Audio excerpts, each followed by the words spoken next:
Getting results. 1 plus 1 equals 3. 1 plus 1 equals 10.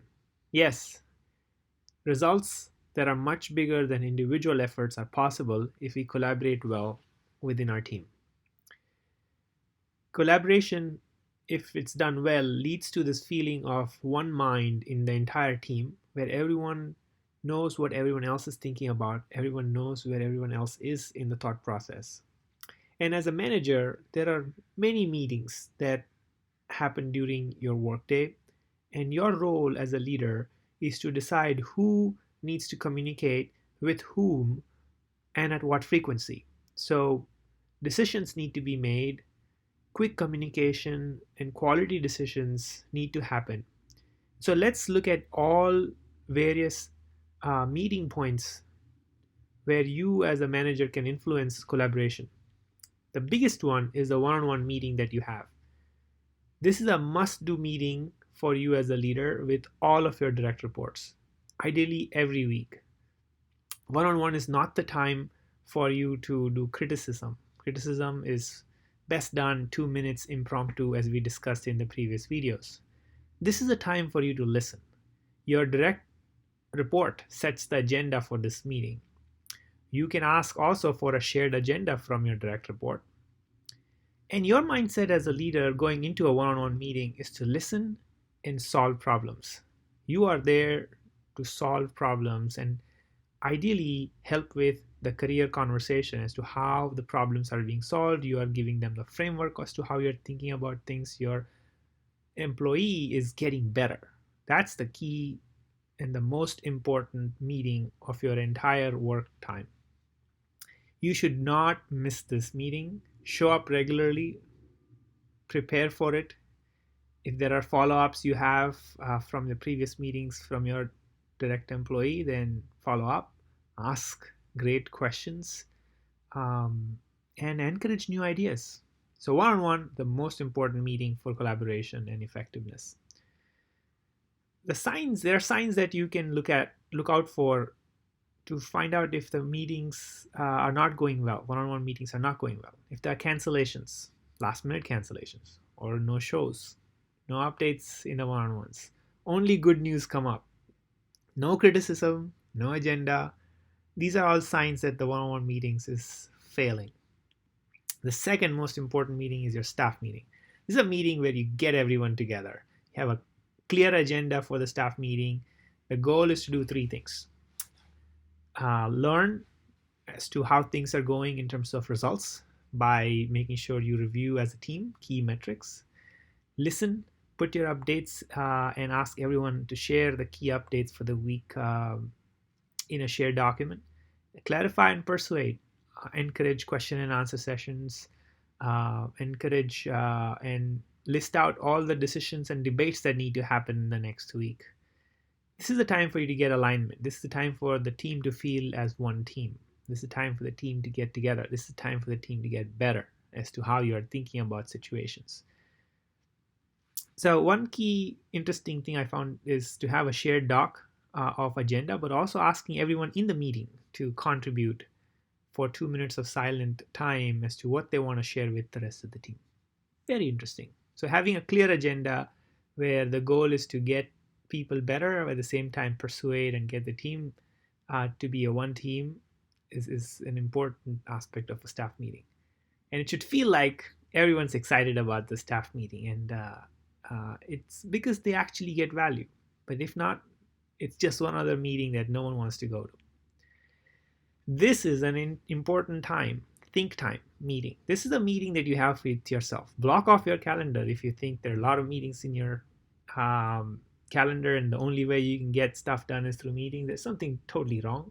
But if that's the case, you can fight the meeting proliferation by adding a meeting for think time. This is the time where you think. Guard your time. Simply, this is the time where you reflect and review and learn from the past day, past week as to what changes you're going to make. Encourage everyone to do that. This is the time for you to think from the big picture, strategic standpoint as to what's important for the company. Are we doing the right things to help the company win? Very critical. This is the time when you also think about your people. as to who are your rock stars, who are your superstars, how are you going to take care of them in terms of projects, new interesting ideas, and think for the future. Separate the decision meeting and the debate meetings. Debate meetings and decision meetings, when they are separated, encourages ideas. Switch roles between debate meetings so that everyone's views are thought through. So if we have incremental decisions done in the meetings or during the course of the year, then big overhauls are avoided, which are disruptive. So effective decision making needs to be set up on a regular basis so that improvements happen. The output of the debate meeting is the key summary of facts and choices, and the decision meeting is for the key decision to be made and what are the pros for that decision, and make sure you have a decision maker identified before you're going into the decision meeting. No meeting times and days. This is the time when you execute. As a team, you want to set time for just pure execution. Personally, for you, there will be an area as a leader where you will execute.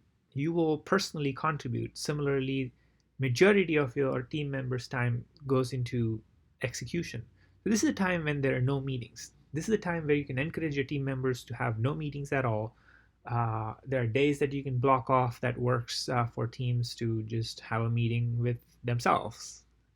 So execution time is very critical. So blocking off time, fighting meeting proliferation, and not going to meetings where there's no clear agenda. Ask for agenda.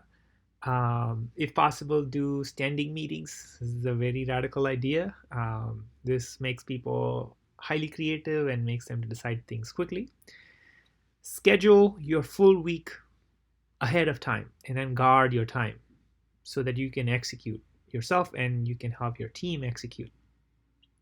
In summary, there are many meetings that allow you to collaborate. Also walk around as a leader. Solve small problems that you notice on a day-to-day basis. When you care personally, everyone will care. This is how the culture actually gets built. The culture of the team is a reflection of the leader.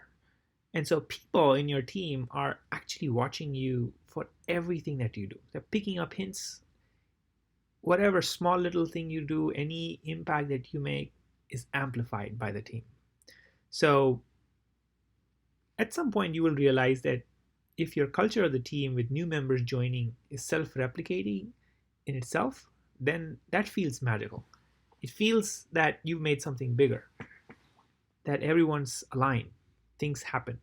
So collaboration could be a big tax, but if done effectively, could be a great way for us to get results.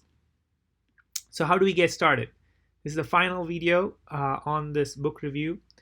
The first step is to explain Radical Candor, the matrix, to your team.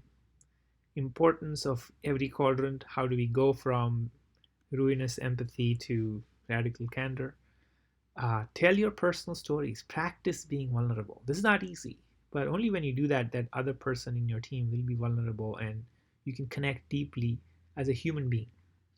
Ask for criticism. Provide impromptu criticism by 2-minute conversations. Master your one-on-ones. This is critical. Have career conversations, solve problems, do not miss your one-on-ones, and ensure you meet with all of your folks regularly. Ask for guidance to be spread. If there are senior leaders in your team, ask for them to follow being radically candid, and ask for them to provide impromptu criticism to folks, and ask for them to provide you impromptu criticism. Master your staff meetings. Make it the meeting that everyone feels this is the best meeting I need to go to. Master decision meetings, debate meetings, nurture ideas. Fight meeting proliferation.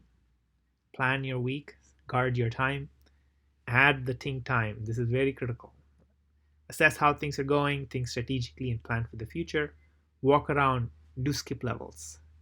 It's a huge part of building the culture. And also, overall, this entire book helps with a framework to build trust. When you have built trust, work gets done. And at the same time, there's this big, terrible misery in the world, the bad boss misery. If we follow the framework, then we will eliminate that big misery in this world, which is a huge deal. So I highly, highly encourage reading this book. This was a chapter on getting results. Radical Candor by Kim Scott. Amazing book. For every frontline manager, this is a must read. Great work done by the author.